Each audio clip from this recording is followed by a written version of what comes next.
मेहमान देश के रेल मंत्री अश्विनी वैष्णव जी हमारे साथ मौजूद। सर बहुत स्वागत है दूरदर्शन न्यूज पे, शुक्रिया आप हमारे लिए वक्त निकाल रहे हैं। लेकिन महत्वपूर्ण सर चीज यही है कि जो हमने छात्रों के अंदर रोष देखा है वो सड़क पे उतरे, उनको लगता है कि उनके हिस्से का जो हक है वो उनका शायद चला गया है। ऐसे छात्र जो अपने आप में परेशान है और सड़क पे उतर आए हैं, क्या उनके लिए उनको फौरी तौर पे आप कहेंगे और किस प्रकार से रेलवे उनके तमाम ग्रीवांसेस कंसर्न्स को ध्यान रखते हुए आगे कदम उठाएगा? मैं अपने सभी छात्र मित्रों से एक निवेदन करना चाहूंगा कि आपकी जो ग्रीवेंसेस हैं, आपके जो कंसर्न्स हैं, आपके जो पॉइंट्स हैं, उसको हम अति संवेदनशीलता के साथ हैंडल करेंगे। ऑलरेडी इसके लिए जो कमेटी बनी है, इस कमेटी ने ऑलरेडी रिप्रेजेंटेशंस रिसीव करना चालू कर दिया है। जितने आरआरबी के सीनियर ऑफिसर्स हैं उन्होंने ऑलरेडी अपने स्टूडेंट्स के कई ग्रुप्स के साथ आज भी मीटिंग्स की हैं। कई हजारों बच्चों ने आज रिप्रेजेंटेशन दिया अपना। तो मैं आपसे ये विश्वास दिलाता हूँ आपको कि आप किसी की भी बातों में ना आए, कोई भी भ्रम में ना आए। कोई भी बात अगर कोई भी कह रहा है, मैं आपका भाई हूँ, मैं आपके साथ हूँ और किसी भी तरीके से हम इन सब समस्याओं का समाधान करेंगे और अति संवेदनशीलता के साथ करेंगे। प्रधानमंत्री श्री नरेंद्र मोदी जी ने इतनी उदारता के साथ इतनी सारी वैकेंसीज दी हैं, तो हम उसमें किस तरह से हमारे नौजवान साथियों को फायदा मिले, बेनिफिट मिले, वो हमारा कर्तव्य है, हम उसको निभाएंगे। जी सर, दूरदर्शन के माध्यम से देश पूरा आपको सुन रहा है और छात्र खासतौर से जिन्होंने इस परीक्षा में अप्लाई किया तो उनके मन में भी इस प्रकार का सवाल है कि क्या अब जब एक कमेटी बन गई है, क्या एक कंप्लीट सोल्यूशन इस कमेटी के माध्यम से आ पाएगा, वो भी टाइम बाउंड मैनर में? उसको लेकर आप क्या कहना चाहेंगे? देखिए, मुद्दे इसमें क्या है, हम थोड़ा सा अगर बारीकी से देखें, सबसे पहली बात आती है कि संख्या 1,25,00,000 के आसपास एप्लीकेंट्स। तो उसको इतने बड़े एग्जाम को सही तरीके से कराना, वो अपने आप में रेलवे के सभी कर्मचारियों ने मिलके, आरआरबीज ने, सबने मिलके, और छात्रों का भी धन्यवाद कि उन्होंने इसमें पूरा सहयोग दिया, जिस तरह से एकदम सुचारू तरीके से एग्जाम हुआ, कहीं पे कोई कंप्लेंट नहीं आई। नंबर ऑफ वैकेंसीज के अगेंस्ट कितने को शॉर्टलिस्ट करना है, वो एक पुरानी प्रथा है, वो हमेशा से नियम चला आ रहा है। 2015 से पहले 10 गुने होता था, 10 गुने होने से बहुत कम लोगों को चांस मिलती थी। मोदी जी ने आके 2015 में आने के बाद में इसको 15 गुना किया पहले, फिर 2019 में इसको 20 गुना किया, यानी अधिक से अधिक छात्रों को वैकेंसी के अगेंस्ट चांस मिले मेन एग्जाम देने का। तो ये एक से, अब इसमें मुद्दा क्या आया? मुद्दा ये आया कि 20 गुना वैकेंसी के हिसाब से अगर हम कैलकुलेशन करें तो एग्जैक्टली 35,000 के अगेंस्ट 7 लाख बच्चे शॉर्टलिस्ट हुए हैं। अब हर एक कैटेगरी में कैटेगरी वाइज अगर हम देखें तो लेवल 2 की कैटेगरी 5,663 के अगेंस्ट 1,13,000 20 गुना हुआ। लेवल 3 में 4,940 के अगेंस्ट 98,833 20 गुना हुआ। तो कैटेगरी वाइज भी एकदम करेक्ट है नियम के हिसाब से। अब इश्यू क्या है कि कई बच्चों ने एक से अधिक कैटेगरी में compete किया है जी, और उसमें शॉर्टलिस्ट भी हुए। तो शॉर्टलिस्ट होने के कारण ओवरऑल 7 लाख यहाँ नंबर आता है, लेकिन जो छात्रों का कहना है कि जो बच्चे एक से ज्यादा कैटेगरी में compete करके उनको आप सिर्फ एक ही गिनिए। तो ये एक ऐसी चीज है जिसको समाधान किया जा सकता है। इसके लिए कोई सड़क पर उतरने की जरूरत नहीं है, इसके लिए कोई आग लगाने की जरूरत नहीं। रेलवे आपकी अपनी खुद की संपत्ति है। छात्रों से मेरा निवेदन है। सर आपने जो समाधान शब्द कहा, चिंता छात्रों को यही है कि वो समाधान क्या होगा, क्योंकि बहुत बड़ी संख्या में छात्रों को लग रहा है कि शायद उनके हिस्से का हक चला गया। तो क्या वो 20 गुना संख्या रहते हुए हर प्रकार के छात्र को उसको वाजिब हक मिल सके, इसको लेकर क्या समाधान हो सकता है? मिलता है कि इसका समाधान संभव है, और जिस संपर्क के साथ जो आज रिप्रेजेंटेशंस आए छात्रों के, उन छात्रों के रिप्रेजेंटेशन को देख के भी लग रहा है कि इसका समाधान संभव है। कमेटी बहुत ही सीनियर और एक्सपीरियंस्ड लोगों की है, जिन लोगों ने रिक्रूटमेंट में बहुत सारा एक अनुभव हासिल किया हुआ है। तो मेरा निवेदन है छात्रों से, मात्र 3 हफ्ते की बात है, 3 हफ्ते में आप सबके सब रिप्रेजेंटेशंस देंगे और 3 हफ्ते के तुरंत बाद इसका समाधान निकल जाएगा। मुझे विश्वास है कि इसका समाधान निकल जाएगा। जी। सर एक कंसर्न ये भी है कि साहब एक बच्चे का एक से ज्यादा जगह पे उसका नाम दर्ज है, जो 20% ज्यादा या 20 गुना ज्यादा आपने कहा कि जिन बच्चों को उस लिस्ट में एक तरीके से उनका नाम आया है।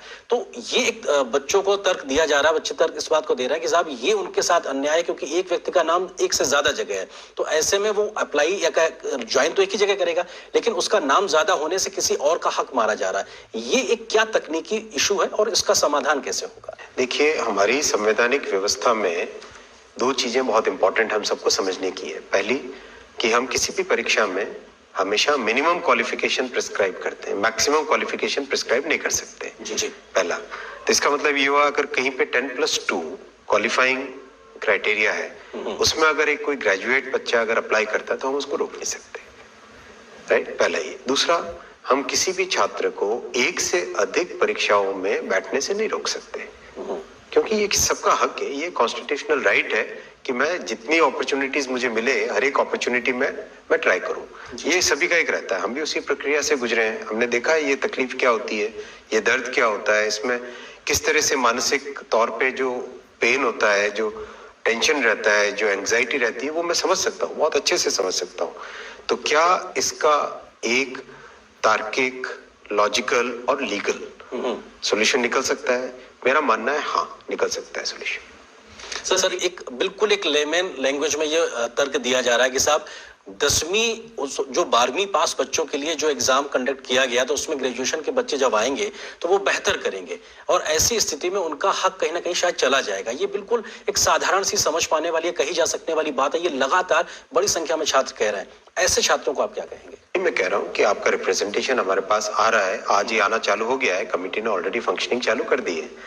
कमेटी कल बनी, आज से फंक्शनिंग चालू कर चुकी है, कल से ही चालू कर दिया था फंक्शनिंग।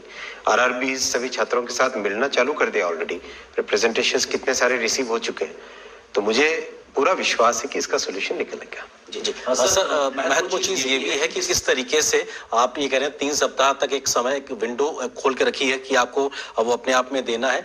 महत्वपूर्ण चीज ये भी है कि अब जब 3 सप्ताह का समय है, आपने एक टाइम बाउंड तरीके से आगे बढ़ने की बात करी है, तो क्या ये 3 सप्ताह अपने आप में पर्याप्त होगा? कई छात्र इस बात को लेकर भी कह रहे हैं कि जब आपको इतना लंबा वक्त लग गया इस पूरी प्रक्रिया को कंडक्ट करने में, एग्जाम कंडक्ट करने में, तो क्या 3 सप्ताह में आप इतना बड़ी प्रक्रिया को फिर से कंडक्ट कर पाएंगे? कि 1,25,00,000 लोगों का एग्जाम लेना कोई छोटी बात नहीं होती है। जी। आप देखिए, बड़े बड़े एग्जाम अगर है, यूपीएससी का एग्जाम, जेई का एग्जाम, इन सब एग्जाम में संख्या लाखों में ही होती है।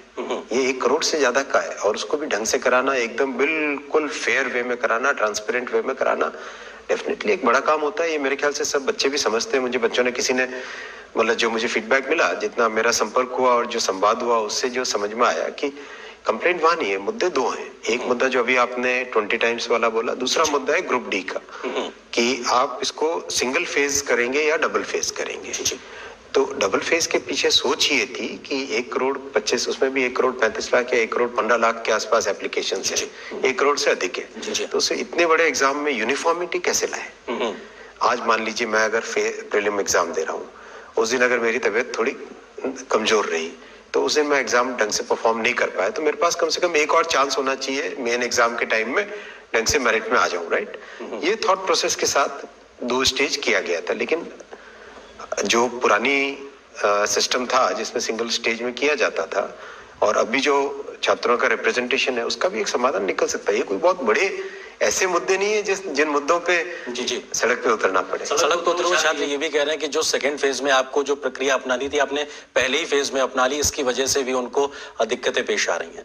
ऐसा नहीं है, सेकंड फेज फर्स्ट फेज तो दोनों कंप्यूटर बेस्ड टेस्ट होते हैं। जी। आजकल तो वैसे भी एग्जाम सारे कंप्यूटर बेस्ड टेस्ट हैं, तो एकदम फेयर और रीजनेबल और ट्रांसपेरेंट तरीके से हो। तो सर चूंकि इतना बड़ा एग्जाम आपने कंडक्ट कराया, इसमें 1.25 करोड़ के आसपास एप्लीकेंट उसमें आए, और उस एग्जाम को कहीं से भी कोई पेपर लीक की खबर नहीं आई, कहीं से इस प्रकार कोई खबर नहीं आई कि साहब इस प्रकार की कोई दिक्कत हुई है एग्जाम कंडक्ट करने, तब जबकि कोविड चल रहा था।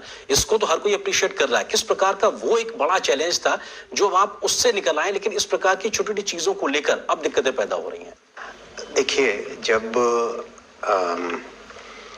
इतनी कठिन परिस्थितियों में भी इतना डिफिकल्ट एग्जाम कर लिया है, तो इस प्रॉब्लम को भी सॉल्व करेंगे, आप निश्चिंत रहिए।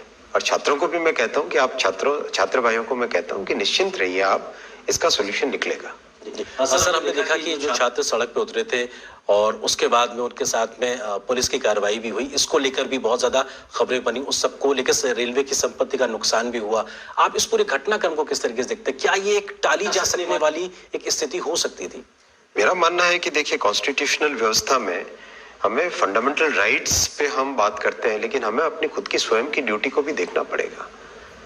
हम सभी नागरिकों को अपनी ड्यूटी को भी देखना पड़ेगा। पब्लिक प्रॉपर्टी को बचाना, चाहे रेलवे हो, सड़क हो, कोई भी ऑफिस हो, कुछ भी हो, सड़क एक स्ट्रीट लाइट भी हो, बचाना वो हमारी फंडामेंटल ड्यूटी भी है। मैं नहीं मानता कि हम देश में जब देश का निर्माण कर रहे हैं तो इस देश के निर्माण में हम सबको अपना अपना रोल लगाना पड़ेगा। भगवान राम ने जब सेतु बनाया तो वो गिलहरी का भी एक रोल था। तो हम सबको अपना अपना रोल तो करना ही पड़ेगा। हम ये नहीं कह सकते कि हमारी ग्रीवेंस है तो हम कानून को हाथ में ले लेंगे, ये ऐसा नहीं होना चाहिए। जी सर, एक बात ये भी कही जा रही है, इसको हम र्यूमर भी कह सकते हैं या सत्यता, आप उसके बारे में बेहतर बताएंगे, कि जिन छात्रों ने उतर कर विरोध किया या सार्वजनिक संपत्ति के नुकसान में जो कहीं एक आगे बढ़ चढ़ के मौजूद नजर आए, ऐसे छात्रों को क्या आगे से रेलवे की परीक्षा में भर्ती न होने के लिए या नहीं हो सके ऐसा प्रतिबंधित किया जाएगा? इसको लेकर भी छात्रों में कई प्रकार की बातें चल रही हैं, आप स्पष्ट करना चाहेंगे कुछ? इसको स्पष्ट कर देगी, कोई दिक्कत नहीं है। जो भी पॉइंट आएगा कमेटी इसको बहुत एकदम स्पष्ट रूप से इस पे निर्णय लिया जाएगा। और हम बहुत संवेदनशील सरकार है, युवाओं को रोजगार देने वाली सरकार है, युवाओं का ध्यान रखने वाली सरकार है। और जिस तरह से एजुकेशन पॉलिसी, जो जितने मोदी जी ने जो इनिशिएटिव्स लिए उनमें मेन फोकस कौन है? गरीबों का, युवाओं का, किसानों का। तो इसमें स्वाभाविक रूप है कि हम सॉल्यूशन को अच्छे से ही निकालेंगे। जी सर, इस प्रकार के विरोध प्रदर्शन के बाद हमने देखा कई राजनीतिक दलों की ओर से भी बयान आए। इस पूरी बात का या पूरे मुद्दे का राजनीतिकरण भी देखने को मिला। आपको लगता है कि इसको लेकर किस प्रकार की एक बयानबाजी आप लगातार देख रहे हैं जो राजनीतिक वजहों से सुनाई पड़ रही है? जिन लोगों के पास दूसरे मुद्दे नहीं होते हैं तो वो किसी न किसी मुद्दे में अपना निकालते हैं। मैं निवेदन करूंगा कि ये छात्रों का मामला है, देश का मामला है, इसमें राजनीति न डालें। सर, आपने अपील पहले भी की थी, लेकिन ये राजनीतिक बयानबाजी थोड़ा बढ़ती दिखाई पड़ रही है अभी भी, क्योंकि उसके पीछे कई वजह भी बताई जा रही हैं कि एक छात्रों का एक बड़ा वर्ग है जिसके अंदर रोष है, उसको कैश करने की कोशिश दिखाई पड़ रही है। आपको लगता है कि इस सब चीजों से राजनीतिक दलों को ज्यादा बचने की जरूरत है? मुझे विश्वास है कि छात्रों को मेरे द्वारा, मैं सब उन छात्रों को आज एक बार फिर निवेदन करता हूं, हमारी नीयत साफ है, काम करने का इंटेंट हमारा साफ है। सरकार में प्रधानमंत्री श्री नरेंद्र मोदी जी ने देश को नव निर्माण की तरफ ले जाने वाला जो यज्ञ चलाया है, इसमें कहीं पर भी कोई भी हर किसी को जुड़ने की बात है, अलग होने की बात नहीं। तो मुझे विश्वास है कि छात्रों का हमारे ऊपर ही विश्वास रहेगा, चाहे कोई कितनी भ्रमित करने की कोशिश करे। सर, इस पूरे प्रोसेस के तहत जो नॉर्मलाइजेशन की प्रक्रिया को अपनाया जाता है, उसको लेकर भी सवाल है कि साहब आप करना तो बेहतरी के लिए चाहते हैं, लेकिन कई बार उसकी वजह से कुछ छात्रों में भ्रम है कि शायद अच्छा स्कोर करने के बाद भी उनका नाम शॉर्टलिस्टेड लिस्ट में नहीं होता। इसको लेकर कुछ कहना चाहेंगे? कॉम्पिटिशन दुनिया के हर परीक्षा में होता है, करीब हर बड़ी परीक्षा में होता है, और उसके बिना आप कैसे मैनेज करोगे किसी भी एग्जाम को? अगर 1 करोड़ संख्या है, एक सेंटर है, कितने मतलब हजारों की संख्या में शिफ्टों में काम होता है। हजारों की संख्या में जब शिफ्टें हैं, कई 100 सेंटर्स हैं, तो उसमें नॉर्मलाइजेशन करना तो दुनिया के हर एग्जाम में होता है। भारत के आज की बात है क्या? ये तो 1970 1950 के समय से जब संख्याएं बढ़ने लगी तब से नॉर्मलाइजेशन होता है। जी सर, रोजगार के लिहाज से रेलवे एक बहुत बड़ा एक संस्थान है, और अभी भी अगर देखा जाए तो कर्मचारियों की संख्या सबसे ज्यादा बड़े एक परिवार के तौर पर देखने को मिलती है, और ये रोजगार के अवसर के लिहाज से भी एक बड़ा रिक्रूटमेंट की पूरी ड्राइव थी। ये जो सवाल अभी खड़े हुए हैं, भविष्य में ये सवाल ना खड़े हो, क्या इस पूरे एपिसोड से, इस पूरे घटनाक्रम से कुछ और ऐसे बड़े कदम हम भविष्य में देखेंगे कि ऐसी घटनाएं ना होने पाए? क्योंकि बड़े रिफॉर्म से रेलवे गुजर रहा है, रिक्रूटमेंट में भी एक बड़े प्रकार की प्रक्रियागत तकनीकी व्यवस्थाएं शामिल हो, क्या उसको लेकर कोई बड़ा उपाय? बात सही, इसमें तकनीकी व्यवस्था को और ज्यादा सम्मिलित करना चाहिए, और इस पे सोच रहे हैं। इस पे काफी इनपुट्स भी आए, कई सजेशंस भी आए, कई जो एकेडमिक वर्ल्ड से जो लोग इसमें एग्जाम वगैरह के इससे बहुत अच्छा वास्ता रखते हैं, उन लोगों ने भी बहुत सारे सजेशंस दिए। जी, क्योंकि सर आपने इस बात का कहा कि एक बड़ी एजेंसी को रिक्रूट करने में भी काफी समय लगा, क्योंकि इतना बड़ा एग्जाम था। ऐसे में आप आईटी मंत्रालय की भी जिम्मेदारी संभालते हैं, तो आपको बेहतरी से पता है कि तकनीकी तरीके से चीजों को कैसे इजिली लोगों के लिए उसको जोड़ना है। तो क्या हम उम्मीद कर सकते हैं कि जिस रिफॉर्म या एक बेहतरी के लिए आप कदम उठाना चाह रहे हैं वो देर नहीं लगेगी, बहुत जल्दी शुरू होगा? विश्वास है इस पे, मुझे विश्वास है। और हमेशा हमारा एम क्या रहेगा? हमारा एम रहेगा कि एग्जाम फेयर हो, रीजनेबल हो, कहीं पर भी किसी को इसमें ये संदेह न हो कि भाई मैंने जिस तरह की परीक्षा में जैसा परफॉर्म किया वैसा मेरा रिजल्ट आया या नहीं। वो एम एक रहेगा हर जगह। जी सर, आपने जो कमेटी गठित की है वो 4 मार्च तक अपनी रिपोर्ट आपको देगी, ऐसा आपने तय किया और आपने इस बात के भी संकेत दिए थे संभव हुआ तो वो पहले भी रिपोर्ट आपको दे सकते हैं। क्या लगातार आप इस प्रकार की व्यवस्था रखेंगे कि ताकि ये समय जो 4 मार्च का है ये पहले तो हो, बाद में ना होने पाए, मतलब वो समय और ज्यादा बर्बाद ना हो? बल्कि हमने तो इससे भी एक कदम आगे जाके आरआरबी के जितने चेयरपर्सन हैं, चेयरमैन हैं, उन सबको बोला है कि आप रीच आउट करिए, आप प्रोएक्टिवली जाके स्टूडेंट से मिलिए। तो आज बहुत सारे स्टूडेंट्स मिले भी हैं। हमारा एम है, हम छात्रों के लिए सरकार। सर क्योंकि छात्र बड़ी संख्या में आपको सुन रहे होंगे और ये जो नोटिफिकेशन था 2019 का था, हालांकि कोविड का एक समय था और 2022 में भी रिजल्ट निकला और अभी हम एक पहले ही चरण पर एक तरीके से एक ठहराव की स्थिति आ गई है।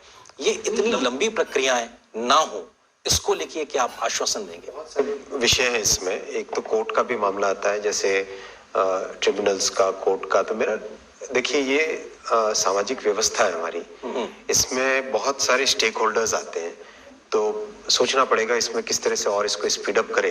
पर मेरा मानना है कि जितनी कोविड के बावजूद भी इतनी बड़ी संख्या में परीक्षा करवाना अपने आप में बहुत बड़ा चैलेंज है। इस चैलेंज को हम निभाएंगे। जी, क्योंकि सर ये जब लंबा खिंचता है तो जिसने 2019 में +2 में अप्लाई किया वो आज ग्रेजुएशन कंप्लीट करने की स्थिति में, तो ऐसे में ये स्वाभाविक रूप से ये मन में सवाल उठता है कि आखिर इतना लंबा वक्त लगता है तो हम शायद और बेहतर कर पाते अगर ये समय रहते चीजें हो सके तो। आपकी बात में इसमें विषय में बात है। अब इसको कैसे इसको करें, क्योंकि इसमें टेक्नोलॉजी भी यूज करें, कोर्ट्स का भी रोल रहेगा, ट्रिब्यूनल्स का रोल रहेगा, स्टूडेंट्स का रोल रहेगा। इसमें बहुत ही कॉम्प्लेक्स विषय है इसको, लेकिन कर सकते हैं। जी सर कर सकते हैं और आप अभी कर रहे हैं, इस बात का आप जिक्र कर रहे हैं क्योंकि बहुत इश्यूज हैं, लोग आपको बहुत धैर्य से सुन रहे हैं इस समय लगातार। क्या और आप कहना चाहेंगे, क्या कोऑर्डिनेटेड एफर्ट्स इस वक्त आप डिफरेंट आरआरवीज के साथ में मिलके कर रहे हैं जो सेंटर्स हैं, ताकि लोगों को एक विश्वास पैदा हो, जिसको हम कहते हैं ना विश्वास बहाली का एक माहौल पैदा हो, तो छात्र आपको सुन रहा है कि हाँ आपने ये कदम अभी तक उठाए हैं और इसकी आप एक तरीके से पाइपलाइन में है और ये करने जा रहे हैं।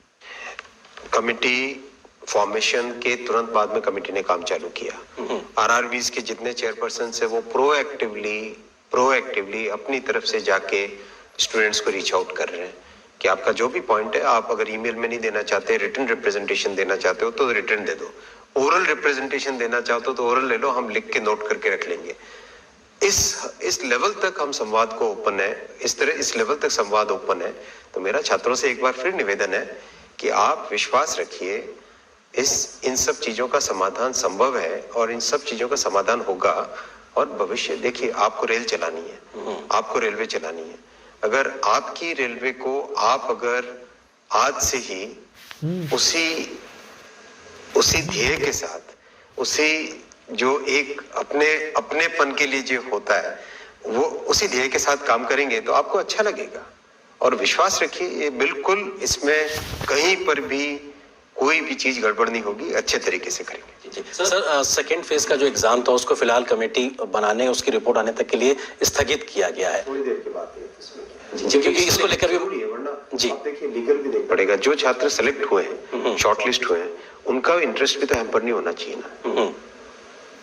ये हम एज द गवर्नमेंट हमारा फर्स्ट प्रायोरिटी रहेगा कि हमको फेयर होना पड़ेगा। We have to be fair.